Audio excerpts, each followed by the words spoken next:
Welcome back. Thank you for joining me for another episode, another insight. When I put these insights out, I think, who am I trying to speak to? Who am I trying to engage and how am I trying to impact them through what I'm saying here? And I always pray that God will give me the guidance, the clarity, and the understanding as to how to impact you through these insights as well. Thank you very much for your support in terms of this particular journey because, this journey has been my personal story as well.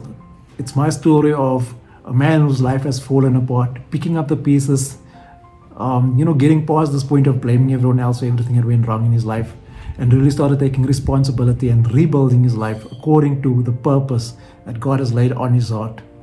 And I want to encourage you through this insight that, you get to write the story of your life. Doesn't matter what situation your life is in right now. Doesn't matter what storms are coming against you right now. You get to write your own story. You get to decide the path and the direction of your life, the direction and the purpose of your life. And I hope that you take value out of this particular insight, and I hope that this particular insight is going to encourage you to start rewriting this story. Doesn't matter what your story currently is, whether you are homeless, unemployed, no income, whether your family dynamic is broken, whether you are destitute emotionally, financially, spiritually, whatever your story is right now. I pray that this insight will give you that courage and that understanding to say that, you can rewrite your story according to the story that God has set out for you before you were even born. All right, so the Bible speaks in the Old Testament about a Hebrew boy whose life was just, totally rewritten shortly after his birth. Because at the time of his birth, a command was put out to kill all the newborn boys because the Pharaoh of Egypt was afraid that the Hebrews were getting too big, becoming too powerful, becoming a mighty nation inside of Egypt, and that they would soon be overthrown by the Hebrews. So he put out a command to have the newborn babies, the newborn sons, all put to death by the sword. But God stepped in and God intervened in that story. And I look at my own story and I think, wow, my story completely fell apart. My story came undone when my marriage failed, when my business just, nosedive. And I remember going through a difficult period in that time, in that walk. I remember that day when I got my divorce papers. I looked at those papers and this was a few days before my birthday. And I thought, wow, this is an amazing birthday present. And when I looked at that papers, when I saw what was written on that paper, so they asked our marriage, her perception and her beliefs of the marriage that we had, and comparing that with my perception and my beliefs of the marriage that we had, it hurt me on such a deep level. I couldn't understand how this person that I loved for this long period could be saying the things that was being said in that particular letter. And it took me down a deep, dark road, just like Moses went through a deep, dark depression after he killed that Egyptian. And you go through a place of feeling unworthy, feeling that you're not good enough, what is the point of even being here, being alive? That is the road that I went down. I don't know, Moses might have gone down a similar road as well when he ran off into the desert. But just like God rewrote the narrative of Moses' life, he rewrote the narrative of my life as well. And he gave me a different outlet and a different perspective and a different view as to how to write my own story and how to shape that story in a way that glorifies him in all that I do. And God is right now, he's writing that story for you right now. But you have to be bold enough to step into that throne room of grace and find that help in a time of need. Because I don't know what your challenges is right now, but I can tell you that the God that delivered Moses out of the desert, out of Egypt, that delivered him on the banks of the Red Sea when there was no way out, is the same God that is rewriting the story for you, that has already given you an outlet. But like Moses, you need to reach up and say, what, Lord, I don't know what to do in the situation. How do I proceed?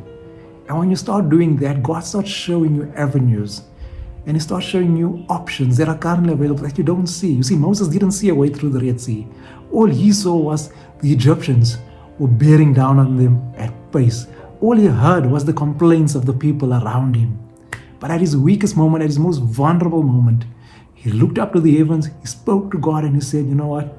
I don't know what to do in this situation. How do I move forward? And God gave him a way out. And God is giving you a way out right now. And he's telling you right now, my child, doesn't matter where you're finding yourself in terms of your journey. It doesn't matter if you don't have the rent money together. It doesn't matter if you don't have food in your cupboards or if you have money in your bank account to buy food for the month that is ahead. It doesn't matter. None of that matters. What matters is that I've already made a way for you. But I need you to step up in faith and trust me. You need to take action. Moses needed to stretch out his hand over the Red Sea. And I know there's this big argument that it wasn't the Red Sea, it was the Sea of Reeds, and we're not going to get into that, thrown into that philosophical debate. What we are going to be focusing on is the fact that there's this God, this incredible, amazing God, that despite the obstacles, despite the challenges that comes against you, He gives you the ability to write your story your way. Sometimes we lose the plot. Moses lost the plot, and that's why he never made it into the promised land. You're also going to lose the plot at times in your life, but God, through Jesus, has given you an opportunity to redeem your story and to say, okay, well, you know what? I messed up. I have to look in the mirror and tell myself, listen, you messed up. You messed up your marriage. You messed up your business because you had no vision, no direction, no clarity. And now you want to throw your life away because you want to commit suicide, and you're thinking that it's all about you when you actually have two daughters that are looking at you, that are, believing and trusting that you're going to get yourself together and you're going to build a life that is worth living for them. I had to rewrite my story. I had to take a hard look at my life and take a hard look at myself and decide who I want to be. I'm still going through a journey where I'm battling my social awkwardness. There's times when I don't want to be in crowds, when I'm in an environment where I'm not comfortable at all. People saying, but you're so comfortable, you're so relaxed, you're chatting on YouTube, you're doing your Facebook thing.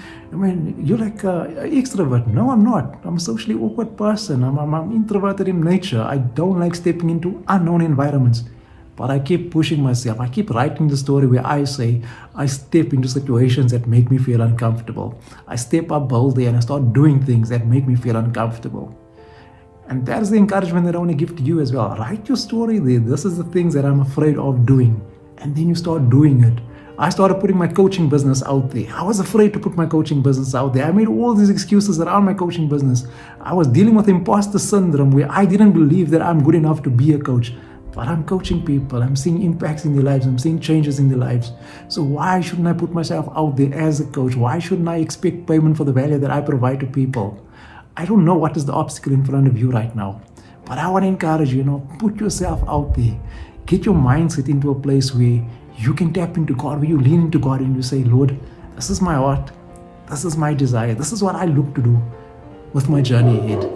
And if you do that, if you open yourself up to God, then He's going to show you exactly how to get through the Red Sea that is currently in front of you.